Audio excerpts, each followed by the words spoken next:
આ છે ઇન્ડિયન રેલવેના જે છે અલગ અલગ ઝોન સાહેબ. જેમ ઉત્તર રેલવેનું હેડક્વાર્ટર જે છે ક્યાં આવેલું છે? નવી દિલ્હી ખાતે. નોર્ધન રેલવેનું હેડક્વાર્ટર. પછી દક્ષિણ રેલવેની વાત કરીએ તો ચેન્નઈ ખાતે આવેલું છે. એ જ રીતે આપણે જે છે પૂર્વ રેલવેની વાત કરીએ તો કોલકાતા ખાતે સાહેબ. અને પશ્ચિમ રેલવે જે છે સાહેબ ચર્ચ ગેટ મુંબઈ ખાતે આવેલું છે. એ જ રીતે જે છે વાત કરીએ સેન્ટ્રલ રેલવે વચ્ચેનું બિલકુલ મધ્યમાં આવેલું છે તો એનું મુંબઈ સેન્ટ્રલ ખાતે આવેલું છે સાહેબ. એ જ રીતે આપણે ઉત્તર આપણે જઈએ આ તરફ જઈએ સાહેબ. આ કહી શકાય કે ભાઈ મધ્ય ઉત્તર શું છે? ઉત્તર મધ્ય જે છે એનું પ્રયાગરાજ એટલે કે અહીંયા. અને અહીંયા દક્ષિણ મધ્યની વાત કરીએ તો સિકંદરાબાદ ખાતે આવેલું છે.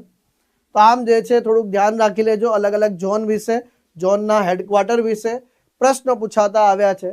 અને આને ખાસ ધ્યાન રાખી લેજો સરસ મજાની રીતે. આ ટેબલને મહત્વપૂર્ણ જે છે બાબત છે અને મહત્વપૂર્ણ બાબતને જે છે ધ્યાનમાં રાખી લેજો ભાઈ.